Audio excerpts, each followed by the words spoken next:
गुरुं शङ्कररूपिणो यमाश्रितो हि वक्रोऽपि चन्द्रः सर्वत्र वन्द्यते। बन्धवगुरुपदकञ्ज कृपासिन्धु नररूपहरि महामोहतमपुञ्ज जासु बचन रवि करनिकर। जासु बचन रवि करनिकर। બધાને જય સિયારામ, પ્રણામ. માનસ મૌન આપણે ગઈ વખતે 40મી એનિવર્સરી ઉજવી ઇન અ વે, અને 3 લેટલ રોકની વાત કરી: ઈંદા, ઈર્ષા, નિંદા અને દ્વેષ. અને એ ત્રણનો સબ્જેક્ટ તો પૂરો થાય એવો છે જ નહીં, કારણ કે લગભગ દરેક કથામાં બાપુ કાંઈ ને કાંઈ એના માટે કહેતા જ હોય છે. એટલે આટલામાં આપણે સંતોષ માનીએ, બાકી તો હજી તો ઘણું છે. પણ ચલો, હવે આપણને નક્કી થઈ ગયું કે આપણે ઈર્ષા અને નિંદા અને દ્વેષ આપણી જીવનમાંથી એને દૂર કરવા છે.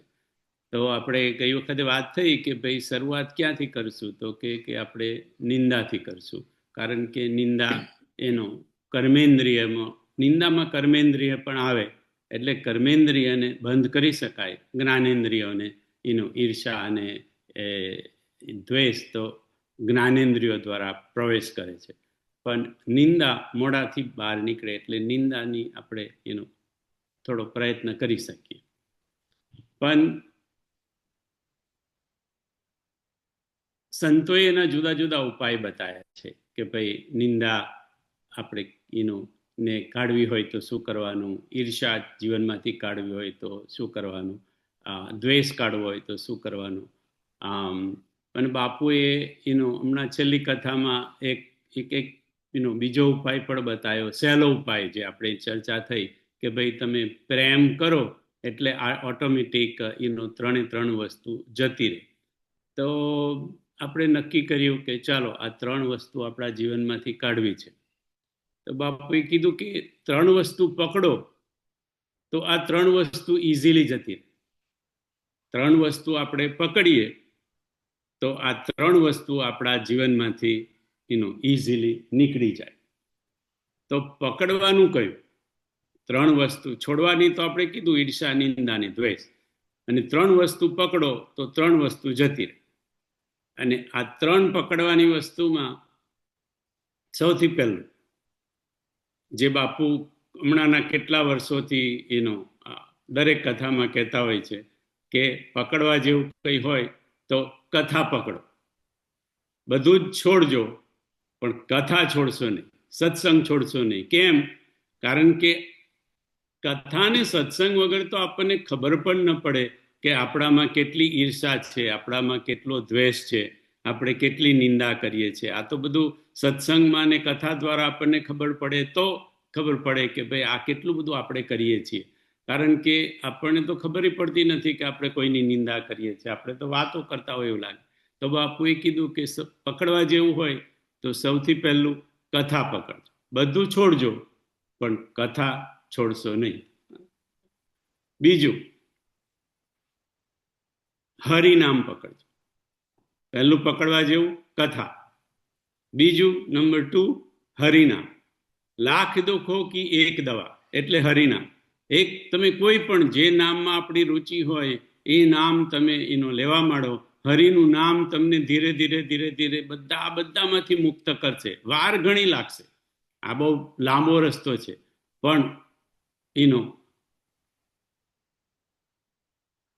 બ્રહ્મ રામ તે નામ બડ બરદાયક બરદાની, રામચરિત સતકોટિમહં લિય મહેશ જીય જાની. રામચરિત સતકોટી, 100 કરોડ રામાયણમાંથી શિવજીને જો કંઈક પકડવા જેવું લાગ્યું તો રામનું નામ. બ્રહ્મ રામ તે નામ વડ, બ્રહ્મ રામ કરતા પણ મોટું રામનું નામ છે. રામ કરતા પણ મોટું રામ. રામના નામનો મહિમા રામ પોતે નથી ગાઈ શકતા. એટલે નામનો મહિમા એટલો બધો છે ને. રામનું નામ એટલે આ તો રામાયણની વાત થાય છે. એટલે તમે કૃષ્ણ નામ લો, શિવ નામ લો, જે નામમાં આપણે રુચિ હોય એ નામ લઈએ તો ધીરે ધીરે ધીરે ધીરે ધીરે આ ત્રણે ત્રણ આ લિટલ રોક, આપણા વિકારો આપણામાંથી એનો જતા રહે. એ સિવાય બાકીના પણ બધા વિકારો જતા રહે. રામ નામમાં તો, હરિના નામમાં તો એટલી બધી તાકાત છે, બધા જ વિકારોને દૂર કરી શકે. તો એક પકડવા જેવું છે કથા. બીજી વસ્તુ પકડવા જેવું છે હરિનું નામ. અને ત્રીજું વસ્તુ ખાસ આના માટે કીધું, ઈર્ષા નિંદા અને દ્વેષ કાઢવા માટે ત્રીજી વસ્તુ પકડવા જેવી હોય તો કે છે બાપુ કે સત્ય, પ્રેમ ને કરુણા. 3 વસ્તુ છે, બરાબર એનું. પણ હવે સત્યનું જીવન જીવવું, એનું આચરણ કરવું, ઉચ્ચારણ કરવું આપણા બધા માટે બહુ અઘરું છે. કરુણા આપણે થોડીક દયા કરી શકીએ, પણ કરુણા આપણા માટે બડી થોડીક દૂરની નગરી છે. પણ બાપુ કે વચ્ચેનું પકડો, સત્ય, પ્રેમ ને કરુણા. 3 પકડો તો બહુ સરસ બાપુ કે રામચરિત માનસનો સાર સત્ય, પ્રેમ, કરુણા છે. મારા જીવનનો સંદેશ સત્ય, પ્રેમ, કરુણા છે. પણ ચાલો 3 આપણે ન પકડી શકીએ તો વચ્ચેનું પકડી લો, પ્રેમ. એટલા માટે પ્રેમ વચ્ચે છે, કેન્દ્રમાં છે.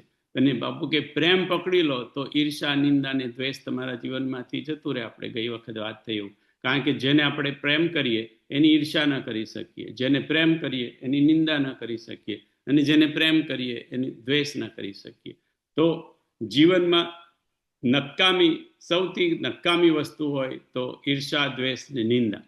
એટલે આ 3ને છોડો અને 3 પકડો. પકડવાનું શું તો કે કથા પકડો, સત્સંગ, કથા, હરિનું નામ, અને ત્રીજું સત્ય, પ્રેમ, કરુણામાંથી પ્રેમ પકડી.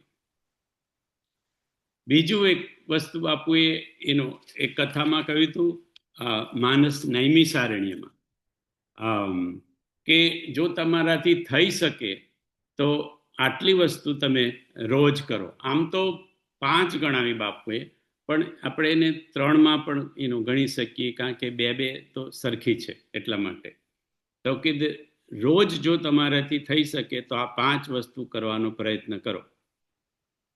નંબર 1, રોજ કોઈક શાસ્ત્રનો પાઠ કરો, થોડોક. રોજ 5 મિનિટ, 10 મિનિટ, અડધો કલાક, જેટલો સમય આપણી પાસે હોય. કોઈ પણ શાસ્ત્ર, રામાયણ, ગીતા, ભાગવત, શિવપુરાણ, આપણને જેમાં રુચિ હોય એ શાસ્ત્રનો રોજ 5, 10 મિનિટ, અડધો કલાક પાઠ કરો. બીજું, રોજ 3 વખત ઈશ્વરને યાદ કરો. જેવી રીતે પાંડુરંગ દાદાએ આપણને ત્રિકાળ સંધ્યા કીધી, એવી રીતે 3 વખત ઈશ્વરને યાદ કરો.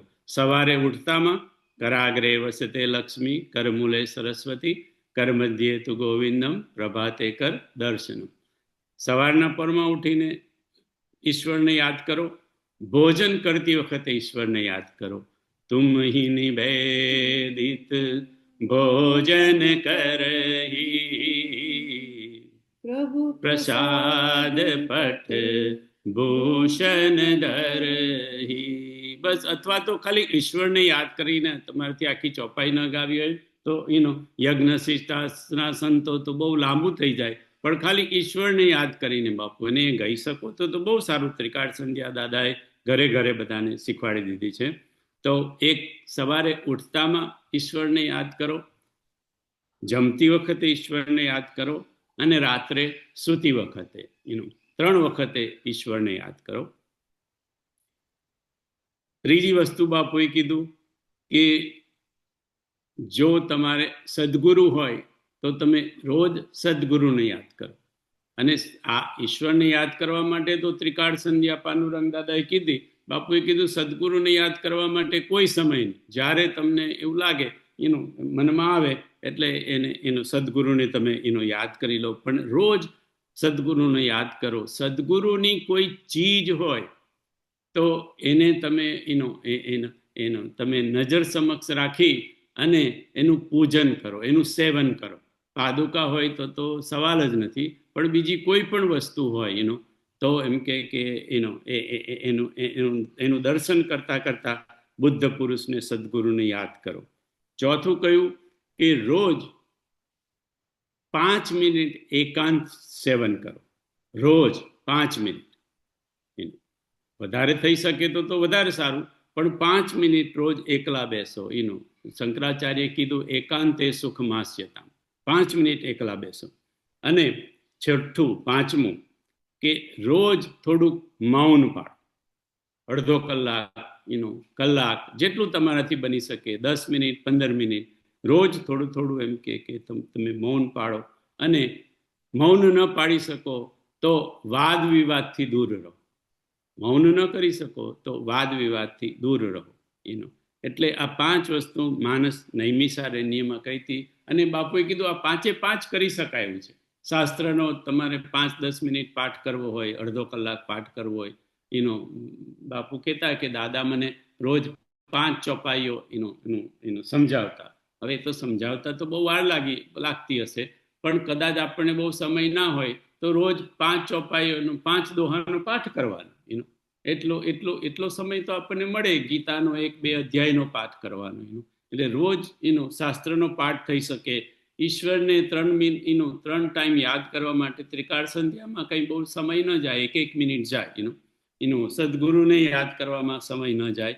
હા, 5 મિનિટ એકાંતમાં બેસવાનું કીધું, એમાં 5 મિનિટ જાય. અને અડધો કલાક મૌન રાખવાનું. પણ મૌનમાં તો પાછું કીધું કે મૌન ના રખાય તો કઈ વાંધો નહીં, વાદ વિવાદથી તમે દૂર રહો. એટલે 5 વસ્તુ આ કરી શકાય એવી છે. તો આપણે ગયા સત્સંગમાં વાત થઈ કે 3 વસ્તુ છોડો અને 3 વસ્તુ પકડો. ઈર્ષા, નિંદા અને દ્વેષ આપણા જીવનમાંથી છૂટે અને કથા, હરિનું નામ અને પ્રેમ, આ 3 વસ્તુ આપણને પકડાય. હવે આપણે માનસ મૌનમાં થોડા આગળ જઈએ. આપણે વાત ચાલતી હતી માનસ મૌનમાં કે સત્સંગ એ પણ મૌન, સત્સંગને પણ મૌન કહેવાય. બાપુએ કીધું કથા પણ મૌન છે અને સત્સંગ પણ મૌન છે. જે કોઈ ચર્ચામાં, જે કોઈ એમાં હરિના નામની, પરમાત્માની ચર્ચા થતી હોય, એમાં વાણીનો ઉપયોગ થવા છતાંય એને મૌન સમાન ગણ્યું છે. એટલા માટે 3 મહિનાનું મૌન હોય એ દરમિયાન બાપુ કથા કરે તો બાપુનું મૌન તૂટતું નથી, કારણ કે એ કથા દરમિયાન કેવળ પરમાત્માની વાતો થાય છે. એવી જ રીતે સત્સંગમાં પણ પરમાત્માની જ વાતો થતી હોય છે. તો સત્સંગને પણ મૌન સત્સંગ કયો છે. અને એવા મૌન સત્સંગના બાપુએ 6 ફાયદા, ઘણા ફાયદા થાય, પણ 6 પ્રકારના વિવેક આપણને પ્રાપ્ત થાય એની બાપુએ ચર્ચા કરતા હતા કે બિનુ સત્સંગ વિવેકન હોઈ, રામ કૃપા બિનુ સુલભન સોઈ. બિનુ સત્સંગ વિવેકન હોઈ, રામ કૃપા બિનુ સુલભન સોઈ. રામ કૃપા બિનુ સુલભન સોઈ. તો એવા સત્સંગથી, મૌન સત્સંગથી 6 પ્રકાર આપણને વિવેક પ્રાપ્ત થાય. અને વિવેક બાપુએ કીધું 6 પ્રકારના વિવેકની ચર્ચા આ માનસ મૌનમાં કરી. એમાં સૌથી પહેલો વિવેક નિત્ય અને અનિત્યનો વિવેક, કે શું આ જગતમાં નિત્ય શું છે અને અનિત્ય શું છે એ આપણને સત્સંગ દ્વારા, કથા દ્વારા આપણને ખબર પડે. કારણ કે આપણી દશા એવી છે કે આપણે અનિત્યને નિત્ય માની બેઠા છે. કારણ કે આપણે નિત્યનો અને અનિત્યનો જ્યાં સુધી વિવેક ન હોય ત્યાં સુધી આપણે અનિત્યને ઘણીવાર નિત્ય માની દેતા હોય છે. તો અનિત્ય શું અને નિત્ય શું એ સમજાવતા બાપુએ કીધું કે આત્માને લગતી જેટલી વસ્તુઓ હોય આત્માને લગતી જેટલી વસ્તુઓ હોય એ બધી નિત્ય કહેવાય. જેમ પરમાત્મા, કારણ કે આત્મા તે પરમાત્માનો અંશ જ છે ને, એટલે આત્માને લગતી વસ્તુ એટલે પરમાત્મા પણ આત્માને લગતી વસ્તુ થઈ ગઈ. આત્માને અધ્યાત્મ, અધ્યાત્મ આત્મા માટે છે. એટલે એમ કે જે કોઈ વસ્તુ આત્માને લગતી હોય એ બધું, અથવા તો આત્માની ઉન્નતિ શબ્દ તો ના કહે, કે આત્માને તો કશું લાગતું ઓળખતું નથી, પણ એનો અધ્યાત્મની બધી વસ્તુ હોય એને નિત્ય કહેવાય. અને શરીર પ્રત્યેની અને સંસાર પ્રત્યેની જે વસ્તુઓ હોય એ બધી વસ્તુને અનિત્ય કહેવાય. સંસાર અને શરીર. હવે આપણો મોટા ભાગનો સમય નિત્યમાં જાય છે કે અનિત્યમાં જાય છે એ આપણે નક્કી કરવાનું. આપણો મોટા ભાગ તમે જુઓ બધા, તમારે તો ખબર નથી, મારો તો મને ખબર છે કે મોટા ભાગનો આપણો સમય અનિત્ય વસ્તુની ટેક કેર કરવામાં જાય છે. જે એનું નિત્ય નથી, અનિત્ય છે, એનું નાશવંત છે, એની ટેક કેર કરવામાં, અને જે શાશ્વત છે એનો, જે નિત્ય છે એનો, એને માટે આપણને પછી સમય એનો રહેતો નથી. કારણ કે એટલા બધા આપણે શરીરની અંદર એનો ડૂબી ગયા છે, શરીર કેન્દ્રીય થઈ ગયા છે કે આપણને આત્માની માટે કે એનો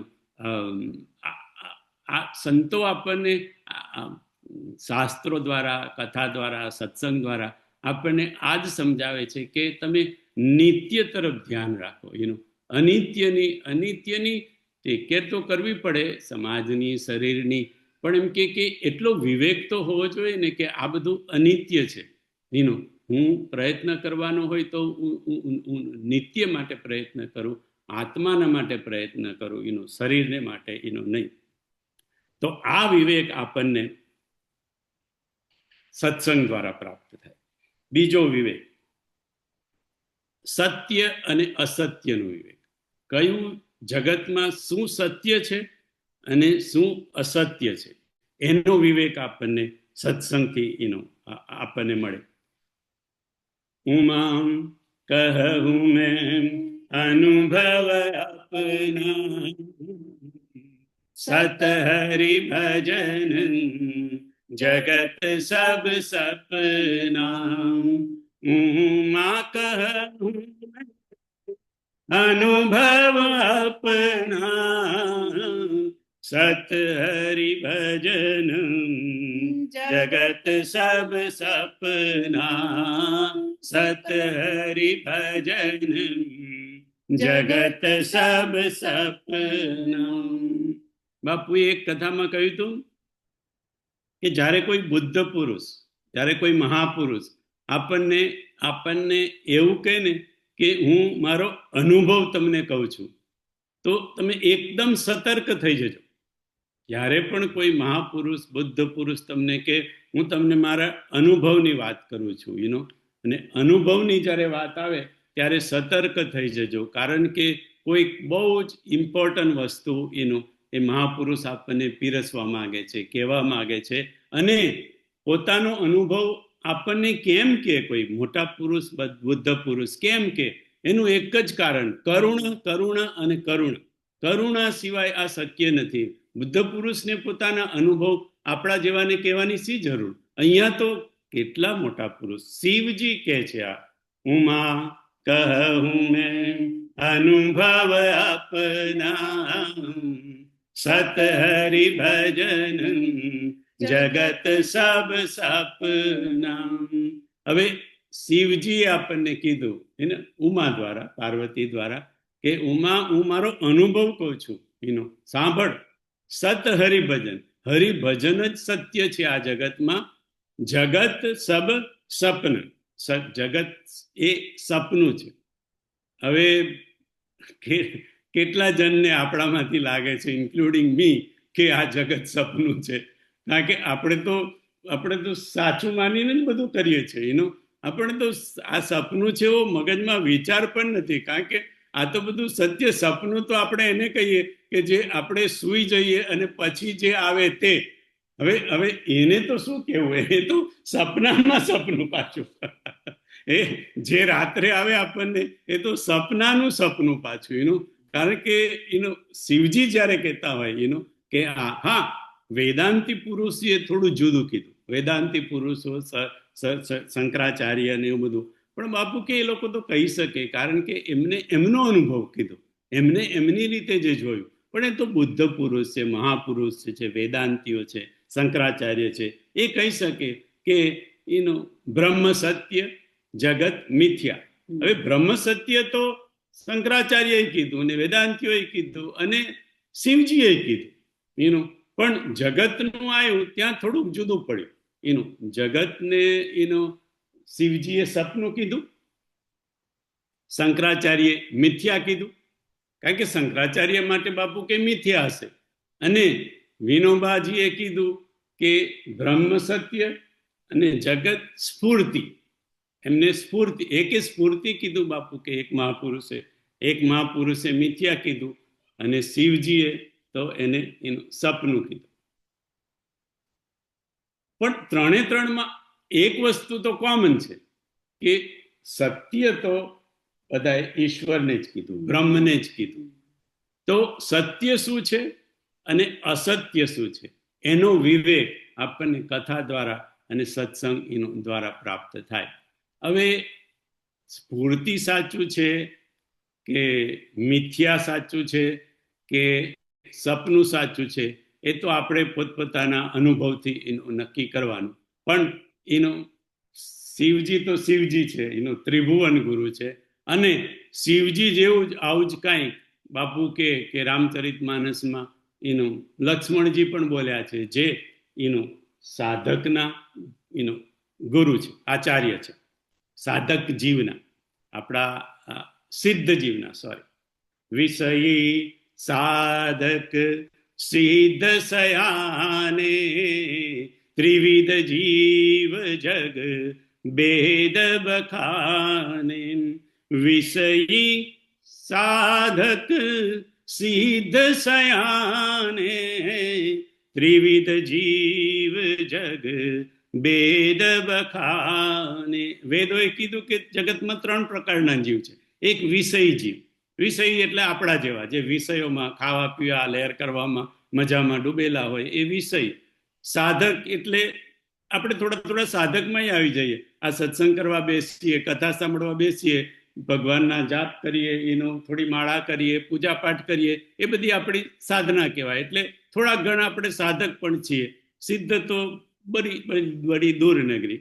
અને 3 પ્રકારના આ જીવો માટે કીધું કે એક વિષય જીવનો આચાર્ય એટલે આપણો આચાર્ય જે સુગ્રીવ છે, અને એક સાધક જીવનો આચાર્ય જે રામચરિત માનસમાં વિભીષણ છે માનસની દ્રષ્ટિએ, અને સિદ્ધ જીવોનો આચાર્ય એ લક્ષ્મણજી છે. એટલે લક્ષ્મણજી કહે છે કે જાનીએ તબ હી જીવ જગ જાગા, જબ સબ વિષય બિલાસ બિરાગા. જાનીએ તબ હી જીવ જગ જાગા, જબ સબ વિષય બિલાસ બિરાગા. મોહનિશા સબ સોવનિહારા, देखिए सपनम अनेक प्रकारा. मोहनिशा सब सोवनिहारा, देखिए સપનમ અનેક પ્રકાર. આ જગતમાં એનો લક્ષ્મણજી ગુહને સમજાવે છે કે બધા મોહની રાત્રિમાં સૂતા છે, દિવસે પણ મોહની રાત્રિમાં. એટલે એનો અને જુદી જુદી જાતના સપના આપીએ. જે દિવસે સપના જોઈએ ને, મારું આ થઈ જાય, આ થઈ જાય, આપણે એ સપના જ છે ને બધા. એટલે કે મોહની રાત્રિમાં બધા સૂતા છે અને જુદી જુદી જાતના બધા સપના જોયા કરે છે. એટલે લક્ષ્મણજી સિદ્ધ જીવના આચાર્યએ પણ આ જ કીધું, અને ગીતામાં કૃષ્ણએ પણ આ કીધું, યા નિશા સર્વભૂતાની તસ્યામ જાગૃતિ સંયમી. એવું કહીને કીધું કે બધા સૂતેલા જ છે, એનું દિવસે પણ સૂતેલા છે. એટલે આમ જોવા જઈએ તો 3 એનું મહાપુરુષો ના કહેવાય, ઈશ્વર ઈશ્વર ઈશ્વર જ કહેવાય. એક કૃષ્ણ છે, એક શિવ છે અને એક શેષ અવતાર છે લક્ષ્મણજી. એ બધાએ કીધું છે કે આપણે બધા એનો સોતેલા છે. એટલે હું માં કહું મેં અનુભવ અપના, સત હરિ ભજન જગત સબ સપના.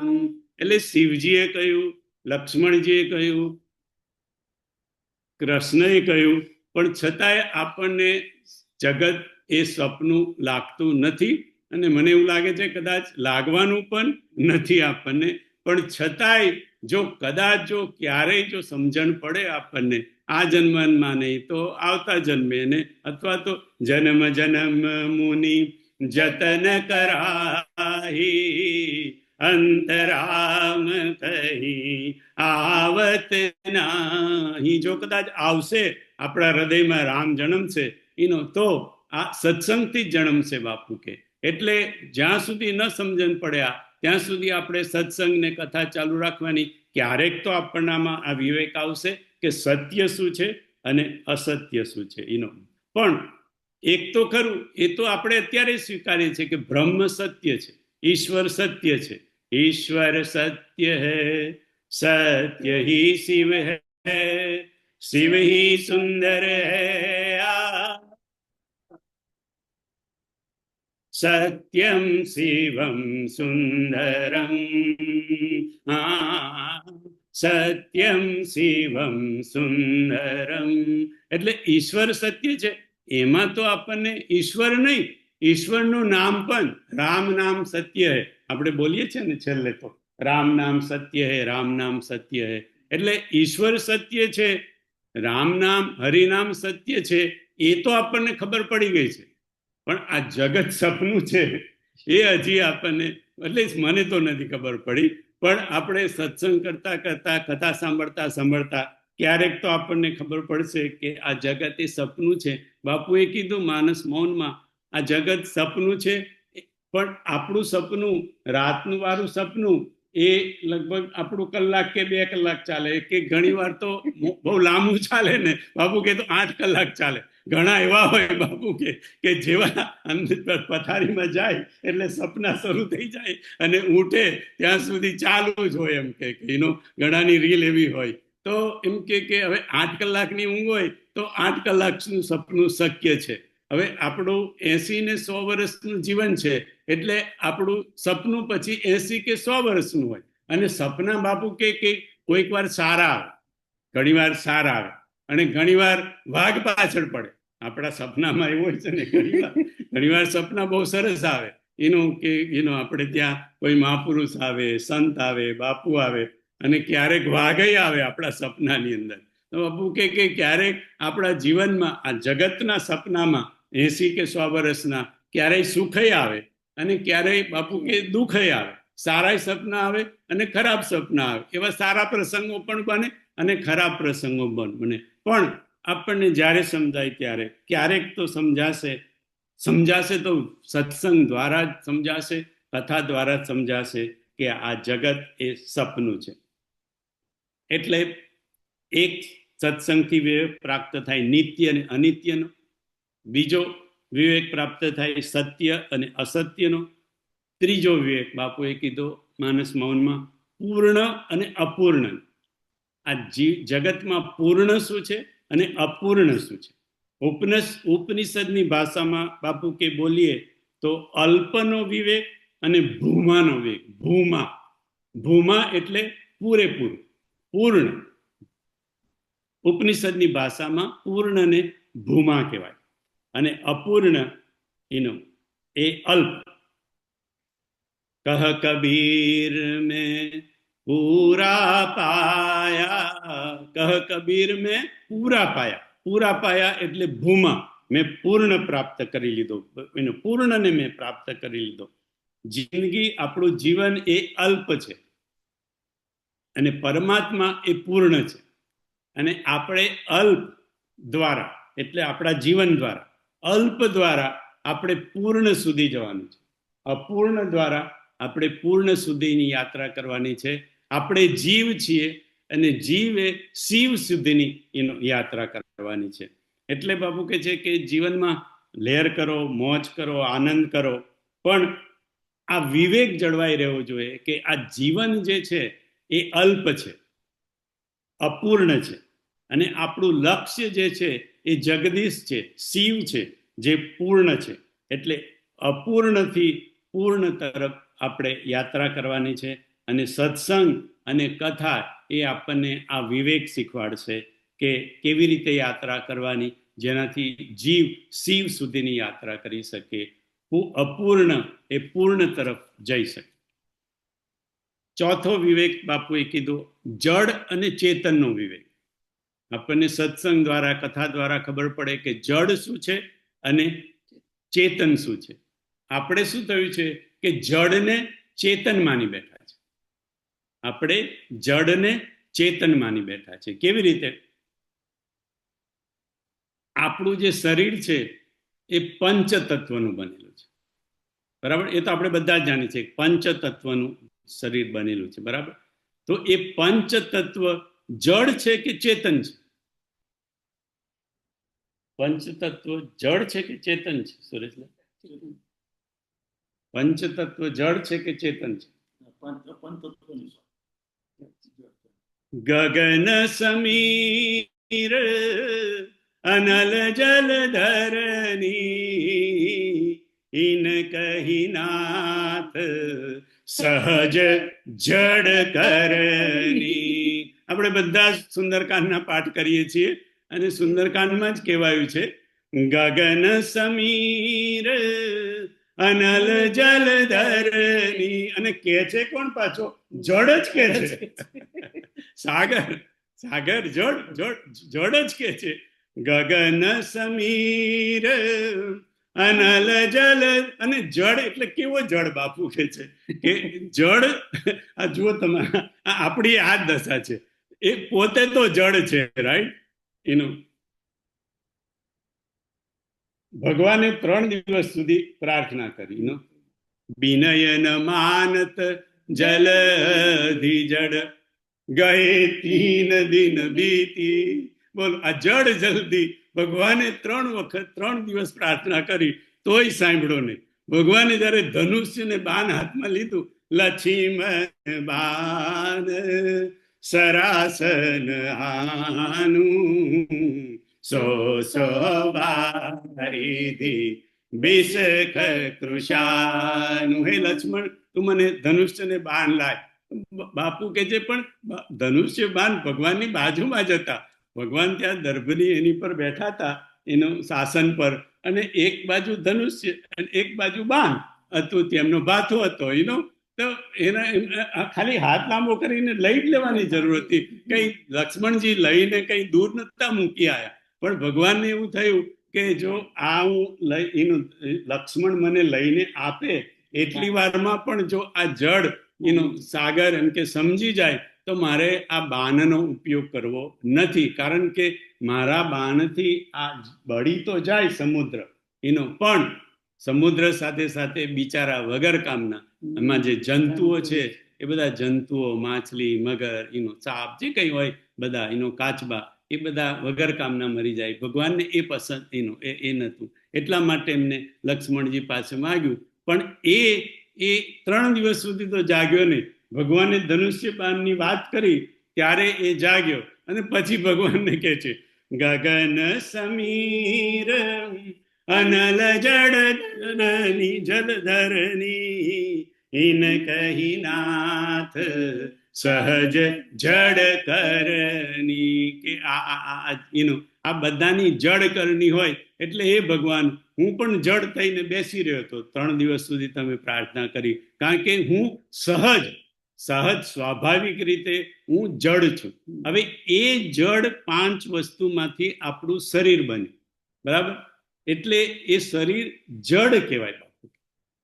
કારણ કે પંચ જે તત્વોથી બન્યું છે એ તત્વો, પંચ તત્વ જડ છે. તો પછી એ પંચ તત્વથી તૈયાર થયેલું શરીર પણ જડ જ છે. તો પછી એ શરીર એનું આપણે ચાલીએ છીએ, વાત કરીએ છીએ, આ બધું કરીએ છીએ એટલા માટે કે એ પંચ તત્વની જોડે એક ચેતન તત્વ એનું જોડાયું છે. કયું ચેતન તત્વ? ઈશ્વર હંસ જીવ અવિનાશી ચેતન અમલ સહજ સુખ રાશી. ઈશ્વરનો અંશ આ જડ શરીરની અંદર આવી ગયો છે, જે આત્મા એનો પરમાત્મા તો એનો મોટો પર્વત છે બાપુ કે એનો, અને એનો એકાદ અંશ કણી એનો આત્મા એ આ જડ શરીરમાં આવી ગયો એટલે આપણું શરીરમાં ચૈતન્ય દેખાય છે. આપણા શરીરમાં જે કાંઈ ચૈતન્ય છે બાપુ કે એ આ ઈશ્વરનો અંશ આત્માનો પ્રવેશ થયેલો છે આપણા શરીરમાં. એટલે અને જેવો એ આત્મા ગયો કે શરીર એવા ને એવું જ હોય બાપુ કે પણ એ જડ થઈ જાય, કારણ કે ચેતન જતો રહ્યો.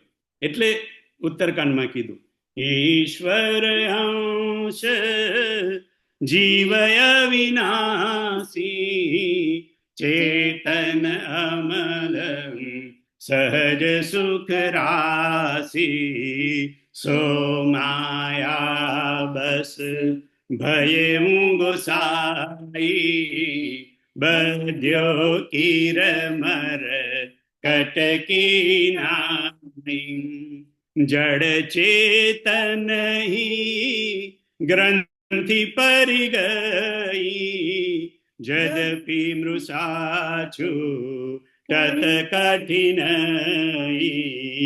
તબ તે જીવ ભય સંસારી છૂટન ગ્રંથિ હોઈ સુખારી તબ તે જીવ ભય સંસારી જૂઠન ગ્રંથિ હોઈ સુખારી. આ જડ શરીરમાં જે પંચતત્વ જડ છે એ જડ પંચતત્વથી શરીર બન્યું અને એની અંદર ઈશ્વરનો અંશ ચેતન, ઈશ્વર તો ચેતન છે, એ પરમાત્માનો અંશ આત્મા અંદર આવ્યો એટલે આપણામાં ચૈતન્ય આવ્યું. નહીં તો ચૈતન્ય આપણા શરીરમાં છે જ નહીં. આત્મા જ્યાં સુધી છે ત્યાં જ સુધી ચૈતન્ય છે. અને એ આત્મા અને પંચતત્વનું શરીર એ એકબીજા સાથે એવા ઓતપ્રોત થઈ ગયા અને પછી એનામાંથી આપણે સંસારિક કહેવાય. હવે આમ જોવા જઈએ તો સંસારી તત્વ કયું? આપણે કહીએ ને કે આપણે તો બધા સંસારી છીએ, આપણે તો બધા સંસારી છીએ, બરાબર? તો સંસારી તત્વ કયું? પંચતત્વ જે છે એ તો જડ છે, એટલે એ તો સંસારી છે નહીં, કારણ કે પંચતત્વ જડ તત્વ છે, જડ તો હોય નહીં. અને એમાં ચેતન આવ્યું તો આપણામાં ચેતન આવી, પણ જેનાથી ચેતન આવ્યું એ આત્મા સંસારી નથી, એ તો પરમાત્માનો અંશ છે, એ સંસારી નથી.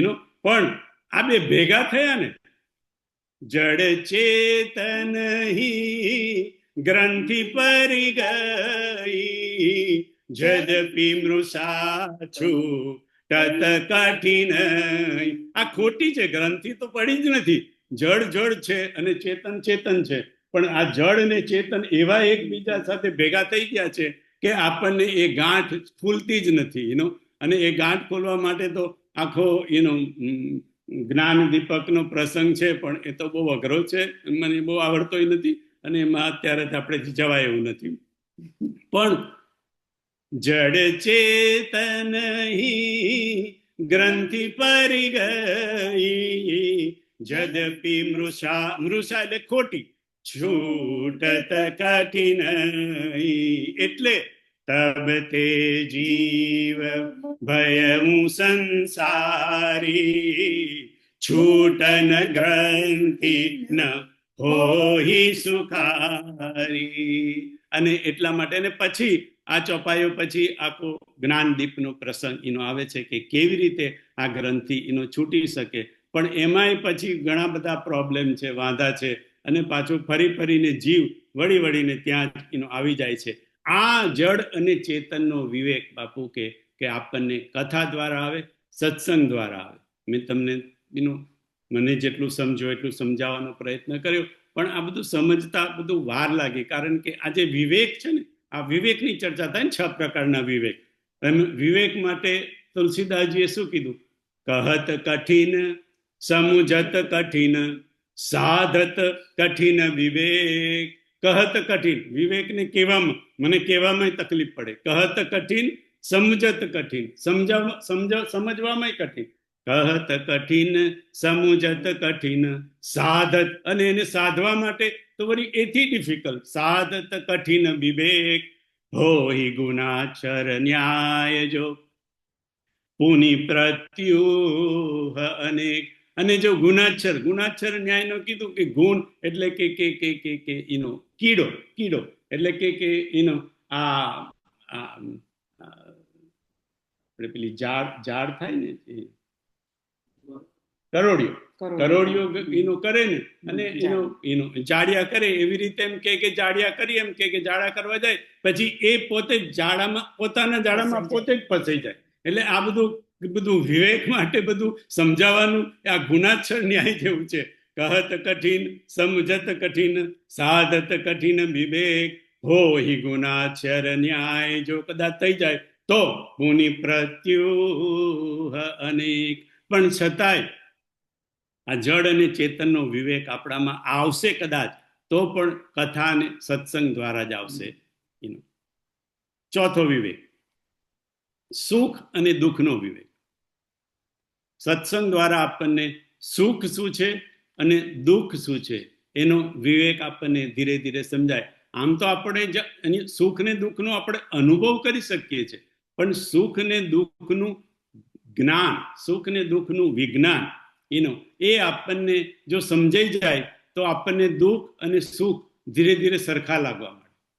સુખ અને દુઃખનું જ્ઞાન અને વિજ્ઞાન આપણને જો સમજાઈ જાય તો સુખ અને દુઃખ ધીરે ધીરે આપણને એક સરખા લાગવા મળે. કેવી રીતે?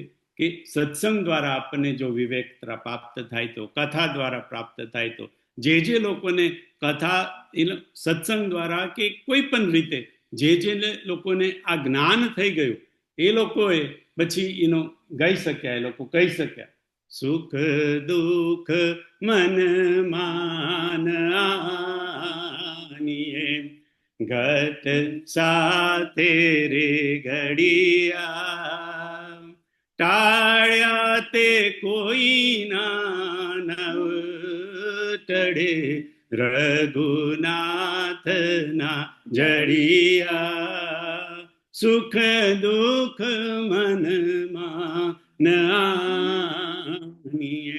આપણે પણ કદાચ હમણાં તો નહીં, પણ ક્યારેક એ દશામાં પહોંચી શકીએ ધીરે ધીરે સત્સંગથી ને કથાથી જો વિવેક પ્રાપ્ત થાય તો. સુખ અને દુઃખ બાપુ કે છે સિક્કાની બે બાજુ છે. આપણે ગયા એમાં પણ જોયું કે જેમ સિક્કાની બે બાજુ હોય એવી રીતે સુખ અને દુઃખ એ એક જ સિક્કાની બે બાજુ છે. એક બાજુ સુખ છે અને બીજી બાજુ દુઃખ છે. કેમ? એટલા માટે એને સિક્કાની બે બાજુ કહી કે જે વસ્તુ આપણને સુખ આપે એ જ વસ્તુ આપણને દુઃખ આપી શકે. જે વસ્તુ આપણને સુખ આપે એ જ વસ્તુ આપણને દુઃખ આપી શકે. કેવી રીતે? તો કીધું કે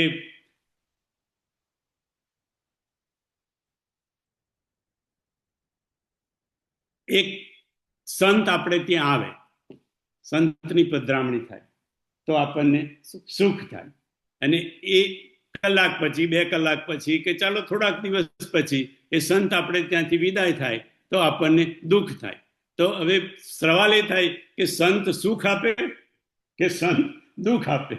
તો કે સંતનું મિલન એ આપણને સુખ આપે અને સંતની વિદાય એ આપણને દુઃખ આપે.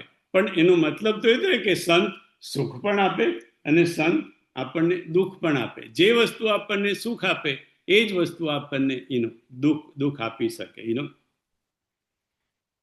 જે પોષતું તે મારત, જે આપણને પોષે એ જ વસ્તુ આપણને મારી શકે. ખાલી બાપુ કે માત્રાનો ભેદ છે. અમુક વધારે માત્રામાં સેવન થઈ જાય તો જે વસ્તુ આપણને પોષણ કરે એ જ વસ્તુ આપણને મારી પણ શકે. તો સુખ અને દુઃખ સિક્કાના બે બાજુ કીધું, ખાલી પરિસ્થિતિ બદલાય એટલી જ એનો વાર છે. એનો બ્રહ્માએ રામની સ્તુતિ કરી. આપણે બધા જાણીએ છીએ કે રામ રાજ્ય વખતે બ્રહ્માએ રામની સ્તુતિ કરી. અને શું કીધું બ્રહ્માએ? હવે આ તો બ્રહ્મા છે જેને આપણને સર્જન કર્યું, આખા જગતનું આપણું પણ સર્જન છે, એટલે આપણા સર્જન કરતા છે, આપણા બાપના બાપ છે એનું. એ બ્રહ્માએ કીધું ભગવાનને, અબદીન દયા દયા કરીએ, મતિ મોરી વિભેદ કરી હરિએ. અબદીન દયા કરીએ, મતિ મોરી વિભેદ કરી હરિએ. જેહી તે વિપરીત ક્રિયા કરીએ, જેહી તે વિપરીત ક્રિયા કરીએ, દુઃખ સો સુખ માની સુખી ચરીએ. દુઃખ સો સુખ માની સુખી ચરીએ. હવે બ્રહ્માએ ભગવાનને વિનંતી કરી કે ભગવાન તમે અમારી પર હે દીન દયાલ, અમારી પર દયા કરો. શું કેવી દયા કરો? તો કે દુઃખ સો સુખ માની સુખી ચરીએ. અમે દુઃખને સુખ માની અને સુખી થઈને જીવીએ. તો કે દુઃખને તમે સુખ કેવી રીતે માની લેશો? તો કે જો સુખ ને દુઃખ આપણા જીવનમાં આવે, બરાબર, તો સુખ છે, સુખ તો સુખ છે એટલે સુખ માની લેવાનું. સુખને સુખ આવ્યું એટલે સુખને સુખ માની અને એનો આનંદ માની લેવાનો, બરાબર. હવે દુઃખ આવ્યું તો દુઃખ વખતે એવું વિચારવાનું, આજે વિવેક આપણને સત્સંગ દ્વારા પ્રાપ્ત થાય કે દુઃખ અને સુખ એ સિક્કાની બે વસ્તુ, બે બાજુ છે. તો હવે મને દુઃખ આવ્યું પણ સુખ સામેની બાજુ ઊભું જ છે. આપણને જ્યારે દુઃખ આવે ત્યારે એવું વિચારવાનું કે જો દુઃખ ને સુખ સિક્કાની બે બાજુ છે, તો મને અત્યારે દુઃખ આવ્યું છે પણ સુખ તો સામે ઉભેલું જ છે. સિક્કાની પેલી બાજુમાં સુખ ઉભેલું જ છે. એટલે સુખમાં એ સુખ અને દુઃખમાં કે ભાઈ હવે સુખ આવવાનું જ છે. એટલે બ્રહ્માએ વિનંતી કરી ભગવાનને, અબદીન દયાલ દયા કરીએ, મતિ મોરી વિભેદ કરી હરિએ. જેહી તે વિપરીત ક્રિયા કરીએ, દુઃખ સો સુખ માની સુખી ચરીએ. કે દુઃખમાં સુખ એનું છુપાયેલું છે. કુંતાએ પણ આવું જ કીધું, પણ જરા જુદી રીતે કીધું કે હે કૃષ્ણ, હું તમારી પાસે એટલું જ માગું છું કે મને દુઃખ જ મળે, મને દુઃખ ને દુઃખ જ મળે, મારે સુખ નથી જોઈતું. તો ભગવાને કીધું કે માં આવું તમે કેમ માગો છો કે ભાઈ મને એનું દુઃખ જ જોઈએ, એમ કે સુખ ન જોઈએ? તો કે એટલા માટે કે ભગવાન મને ડર છે કે સુખમાં એનો હું તમને યાદ રાખવા પ્રયત્ન તો કરીશ પણ કદાચ ભૂલી પણ જાઉં. અને સાહેબ આ કુંતાની એકલાની દશા એવી નથી અનિલ કુમાર, આપણી બધાની આ દશા છે કે સુખ આવે ને ત્યારે એટલા બધા ભગવાન યાદ આવતા નથી, કારણ કે એટલા બધા આપણે બિઝી થઈ ગયા હોય છે સુખ માનવામાં. પણ જયારે દુઃખ આવે ને રતિભાઈ, ત્યારે ભગવાન બહુ યાદ આવે કે ભાઈ હો દુઃખ આવે. આપણો સ્વભાવ છે. અને કુંતા માતાએ તો ખાલી આપણું રિપ્રેઝેન્ટેટિવ કર્યું છે કે સુખમાં ભગવાન તને ભૂલી જવાની બીક છે. કુંતા તો કઈ ભૂલવાના નતા, આપણે બધા જાણીએ છીએ. કુંતા તો કુંતા છે, એ કઈ ભૂલવાના નતા. પણ કુંતા આપણને જાગૃત કરવા માંગે છે કે સુખમાં આ ખતરો છે કે ઈશ્વરને ભૂલી જવાય. સુખમાં ઈશ્વરને ભૂલી જવાની વાત તો બહુ દૂરની વાત થઈ, બડી દૂર નગરી રહી. સુખમાં તો ઘણીવાર આપણે પરિવારને ભૂલી જઈએ. સુખમાં આપણને બીજું કોઈ યાદ નથી આવતું, આપણી જાત જ યાદ આવે છે, આપણો સ્વાર્થ જ યાદ આવે છે. દુઃખ પડે ત્યારે આપણે કોઈના આંગણે જઈએ છીએ. પછી પરિવાર, ભગવાન તો દૂરની વાત, મંદિર તો દૂરની વાત, પણ એટલે આપણે બધાની જ આ દશા છે. એટલે એમ કે કુંતાએ માંગ્યું કે ભગવાન સુખમાં તો ખતરો છે, તમને યાદ રાખવું કે નહીં રાખવું, પણ દુઃખમાં તો છૂટકો જ નથી, તમારા સિવાય બીજા કોને મેં યાદ કરવાના હતા. એટલે કુંતીએ દુઃખ માંગ્યું અને બ્રહ્માએ પણ ભગવાનને પ્રાર્થના કરી કે ભગવાન અમારી બુદ્ધિને તમે બદલી નાખો કે દુઃખમાં અમને સુખ જ દેખાય. તો સુખ અને દુઃખનો વિવેક. સુખનો વિવેક, સર્વે ભવંતુ સુખીન, બધાને સુખ મળે. આપણે આ પ્રાર્થના કરીએ છીએ, પણ આપણે કહીએ છીએ તો ખરા સર્વે ભવંતુ સુખીન, પણ આપણે ક્યારેય વિચારતો નથી કે આપણે આજે બધાના સુખ માટે પ્રાર્થના કરીએ છીએ એ કયું સુખ? કારણ કે સુખના તો બધા બહુ પ્રકાર છે. સુખ તો કેટલા બધા. જો આપણને એમ કે એક સુખ છે આપણને સુખ સાધનનું સુખ. સાધન સગવડ આપણી પાસે હોય. એક પૈસાનું સુખ, એક છે શરીરનું સુખ, એક છે પરિવારનું સુખ. સુખના તો કેટલા બધા પ્રકાર છે. તો આપણે જ્યારે કહીએ સર્વે ભવંતુ સુખીના, ત્યારે આપણે કયા સુખની વાત કરીએ કે ભાઈ એવું કહી શકાય કે ભાઈ બધા જ પ્રકારના એનો સુખ. પણ બધા જ પ્રકારના સુખ એ કાંઈ એટલા બધા શુભ નથી હોતા. બધા જ પ્રકારના સુખ સુખ મળે તો એ ખરેખર તો સુખ નથી. બાપુએ કીધું હતું કે લાભ અને શુભ, બધા જ લાભ એ શુભ નથી હોતા. હા, શુભ બધા જ શુભ જ હોય, પણ બધા લાભ શુભ નથી હોતા. એટલે આપણે બોલી તો જઈએ, કહીએ તો છે કે સર્વે ભવંતુ સુખીના, પણ બાપુ કે બધા જાત જાતના એનું સુખ છે. શરીરનું સુખ, પરિવારનું સુખ, વ્યક્તિઓનું સુખ, સગવડનું સુખ, સાધનનું સુખ, પૈસાનું સુખ. આ બધાને તમે બાપુ કે ભેગા કરી શકાય એક જ વર્ડમાં, કે આ બધા જે સુખો ગણાવ્યા એને આપણે એક વસ્તુ કહી શકીએ કે આ બધા ભૌતિક સુખ છે, અથવા તો એને લૌકિક સુખ પણ કહી શકો.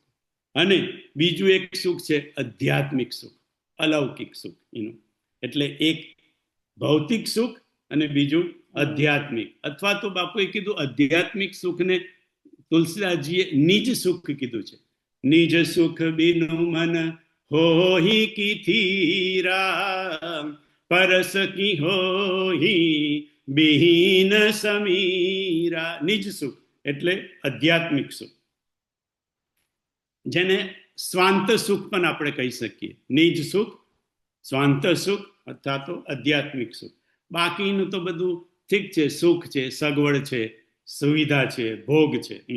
તુલસીદાસજીએ જીવના 3 પ્રકાર બતાવે. આપણે હમણાં જ ગાયું, વિષયી સાધક સિદ્ધ સયાને, ત્રિવિધ જીવ જગ ભેદ બખાને. એવી જ રીતે બાપુએ કીધું જૈન પરંપરામાં જીવના 3 પ્રકાર બતાવ્યા. જૈન પરંપરા એક જીવનો પ્રકાર કીધો સંજ્ઞા પ્રકાર, બીજો જીવનો પ્રકાર કીધો પ્રજ્ઞા પ્રકાર એટલે બુદ્ધિ પ્રધાન, અને ત્રીજો આજ્ઞા પ્રધાન.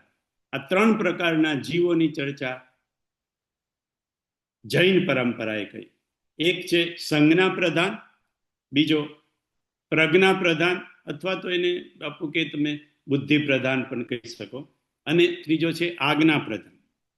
આ સંજ્ઞા પ્રધાન જીવ જે છે એ વિષયી જીવ જેવો છે.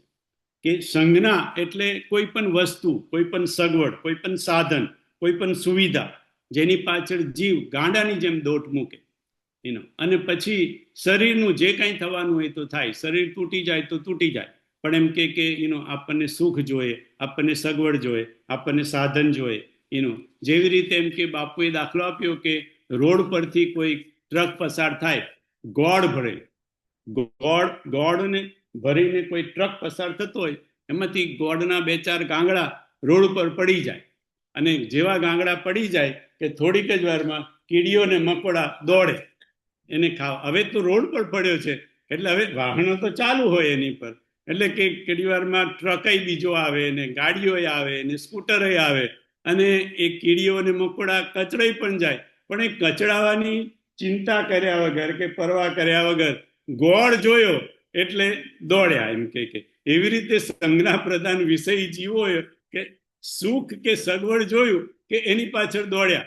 એટલે એ દોડવામાં મારું શરીરનું શું થશે, મારું જીવનનું શું થશે એ કાંઈ જોવાનું નહીં. સુખ ને સગવડ છે ને, દોડો, એની પાછળ દોટ મૂકો. આ બધા જીવોને બાપુએ સંજ્ઞા પ્રધાન જીવ કીધા, જે સુખ સગવડની પાછળ, સુવિધાની પાછળ દોટ મૂકે જીવન એમાં ખલાસ થઈ જશે, કચડાઈ જઈશું. જીવન આપણે કહે ને કે હું તો કચડાઈ ગયો જીવનમાં, આપણે એનો ઉપયોગ કરીએ એવી રીતે કચડાઈ જઈશું, એની કોઈ ચિંતા કર્યા વગર દોટ મૂકે, એ બધા સંજ્ઞા પ્રધાન જીવો કહેવાય, વિષયી જીવો કહેવાય. અને બાકીના બે જીવો પ્રજ્ઞા પ્રધાન અને આજ્ઞા પ્રધાન, એની ચર્ચા. અને આ સુખ દુઃખનો વિવેક, આ સુખ દુઃખનો વિવેક બાપુએ ઘણો લાંબો કીધો છે. એટલે સુખ દુઃખના વિવેકની વધારે ચર્ચા આપણે આવતા ગુરુવારે તો નહીં થાય, કારણ કે આવતા ગુરુવારે અમે લોકો વેકેશનમાં જવાના છીએ. અને હમણાં આમે બધા ઘણા લોકો વેકેશન લે છે, તો હું કરા રહી છું. નરેશભાઈ નીકળી ગયા લંડન જવા માટે, છોટુભાઈ નીકળી ગયા ન્યુયોર્ક માટે. મેં નક્કી કર્યું ચાલો હું ક્યાંક નીકળી જાઉં, મેં શું ગુનો કર્યો છે. એટલે આવતા વીકે અમે નીકળી જવાના છીએ. પછી આપણે 6ઠી ઓગસ્ટે ભેગા થઈશું, એ કદાચ એકાદ જ વીક માટે. અને પછી 2 વીક માટે કથા માટે. હવે એ તો જવું પડે એવું છે અનિલકુમાર, કારણ કે એમાં તો બધું પ્રસાદ ભેગો કરો, આ વહેંચવા માટે ભેગું કરવાનું ને, એ ભેગું કરવા માટે એ ભેગું કરવા માટે જવું પડશે બોસ્ટનમાં. તો બધા આના છો, જે બધા નંબર લાગ્યો છે બધા.